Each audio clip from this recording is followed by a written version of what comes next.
Thank you once again for making Locked On Cougars your first listen of the day. And as always, thank you for making it a part of your routine. If you have not done so already, please subscribe, rate, review, share the show with your family and friends. Let them know that this podcast exists and it's got BYU-centric content every single weekday for you guys.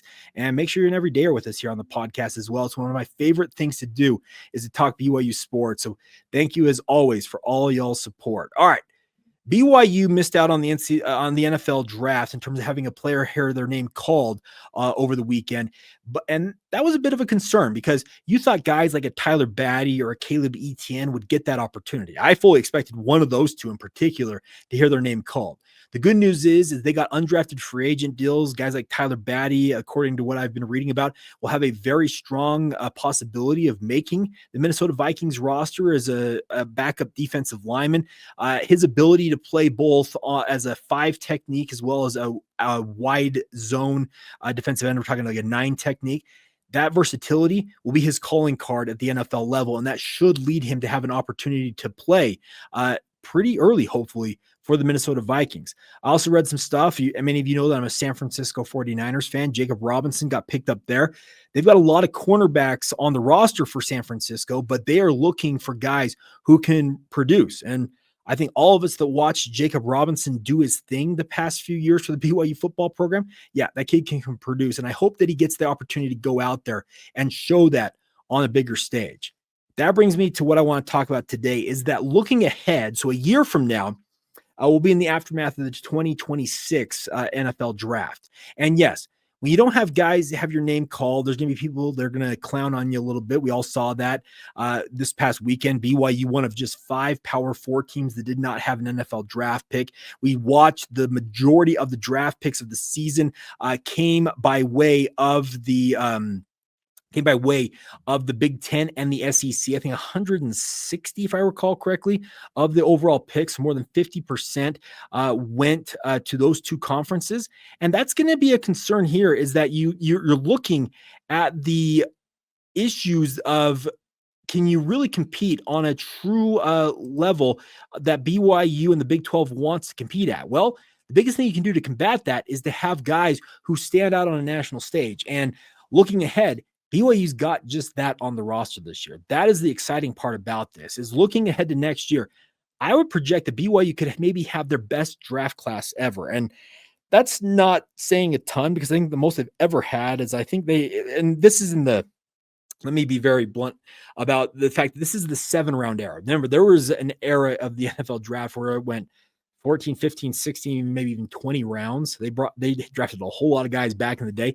In those draft eras, BYU had a lot more guys taken, but I'm talking more about the modern NFL draft where it's just the 7-round format.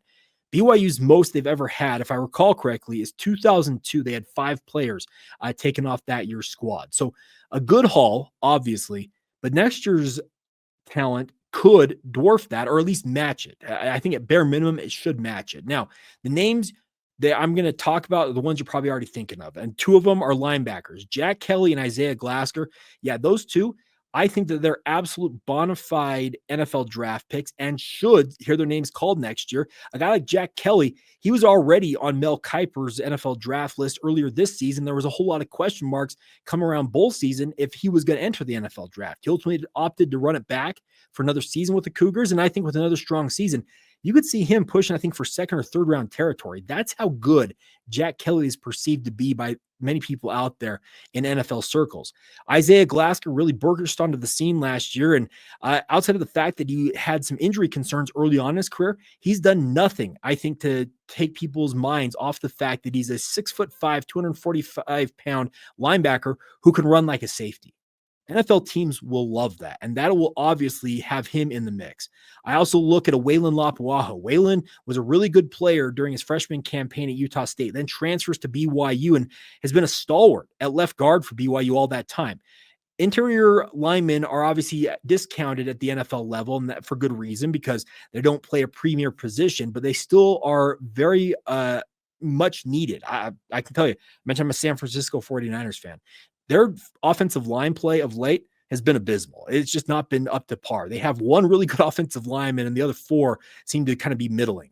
a guy like Weylin Lapuaho has got to be the type of guy that a team like San Francisco, or feels like 15 other teams, would love to have a guy who is tough as nails. Remember, he played through a UCL injury last year in his elbow. That's the Tommy John surgery, for those of you who are baseball fanatics. He had an injury to that ligament, and that makes it very difficult and very painful to be taking on and trying to block fellow 300-pounders when you're playing on the interior of an offensive line. That showed the toughness and tenacity of what a guy like Weylin Lapuaho is, and I fully expect him to be a pretty decent NFL draft pick next year as well. And this conversation, you don't complete it without talking about the potential of Jake Retzlaff. He has talked about wanting to win the Heisman Trophy. He's talked about wanting to be the type of quarterback he believes in his heart of hearts that he can be. If he is that type of a quarterback, there's a place for him in the NFL. That may be crazy for some of you to think, and I understand it, because if you look at his stats, a 57.9% completion percentage last year, that's not going to get it. That's not going to get it done. He's going to have to push to 70% completion percentage, if not 65, and obviously show that he's got a 3-to-1 touchdown to interception ratio. All those marks that Aaron Roderick has been very clear about wanting to see Jake Retzlaff achieve. If he achieves those, the NFL will take note of that, and the fact that he's won at a high level at the Power 4 level will also entice NFL teams. I'm not saying that Jake Retzlaff is going to be a first-round draft pick. I don't see him being that, but there are quarterbacks that were taken in this year's draft that I would compare to a guy like Jake Retzlaff, and if he has the big senior season he believes he can have, I think he absolutely could hear his name called next year. Other names to pay attention to: Tanner Wall. He is a walk-on. He has become a team leader at safety. He's been a revelation at that free safety spot, a playmaker of the highest order. The early word I've heard back on guys like Tanner Wall is that if he can go out and replicate essentially what he did last year, maybe take it up a notch or two, there's a place for him in the NFL level. Now, Tanner may get discounted, kind of like Isaiah Glasker may get discounted as well, is the fact that they are older prospects, having served missions for the Church of Jesus Christ of Latter-day Saints.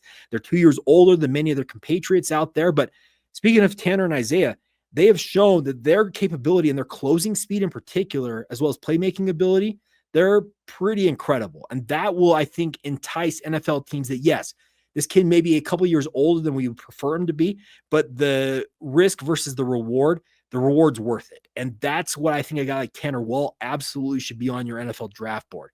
Could he end up as an undrafted free agent? Sure, but every one of these guys I've talked about could end up as what they call UDFAs, undrafted free agents, at the end of next year's NFL draft. But I think the conversation is that BYU has got at least 5, 6, 7, and I haven't even really scratched the surface of guys that I feel like could be the type of players that BYU hopes they are, because if they are that, that's going to give BYU the best chance to win this year. And more importantly, it speaks very well for their potential of playing at the next level.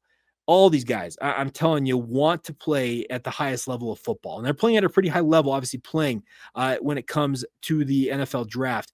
One other name I should mention here, and it was mentioned in The Athletic earlier this week, is the name of Keanu Tanuvasa. Now, Keanu was projected by Dane Brugler as a late first-round pick in his first look, and he said, as he said, the 32 prospects he's getting an early look at in terms of the 2026 draft. My biggest qualm with a guy like Keanu Tanovasa, and Dane talked about it in his piece, is the fact that he has not been on the field that much. He played just 7 games a season ago, dealing with some injury concerns, and they were of a variety of different issues. So if he can overcome those injury concerns and put together, I think, a full season's worth of tape, maybe he does jump, and maybe he is truly a first-round type talent. But I think the bigger question mark for a guy like Keanu is, yes, he may have first-round traits, first-round quality to him, but NFL teams, they want guys, if they're going to draft them that early in the draft, the best ability is availability, and he's got to prove that as well. So if BYU really does have this much NFL draft talent on it, it could be a banner year next year for BYU. And the people that have been clowning on BYU and them not getting guys into the NFL draft, yeah, that could go by the wayside really, really quick. One other name I'll bring up as well, even though I think he probably ends up as an undrafted free agent, I know that's kind of harsh to say, is Chase Roberts. Now, Chase is going to be BYU's leading wide receiver, but the one thing the NFL teams covet above almost everything else when it comes to their wide receivers is speed. And I'm just not 100% convinced that Chase has that top-end speed to make NFL teams fall in love with him. The production, the size, the route running, his hands, everything else about Chase will have NFL teams in love with him. But much like we talked about with Tanner Wall, Keanu Tanuvasa, Isaiah Glasker, is the fact that he's a return missionary, and that could cost him in terms of potentially hearing his name called in the NFL draft. As always, I would love to be wrong about that. I'd love to see him have his name called, and I hope he goes out and absolutely torches Big 12 secondaries this year and earns his place in the draft field. If any one of these guys emerges as what I've talked about as potential NFL draft type guys, we're talking, like I said, 6, 7, 8 guys potentially hearing their names called, and it would be absolutely the most ever in the modern era of the NFL draft for the BYU Cougars. And I think it also would signal that Kalani Sitake, he's got a good thing going in Provo, and NFL teams are going to want to make Provo a stop more often than not when it comes to their NFL draft evaluations.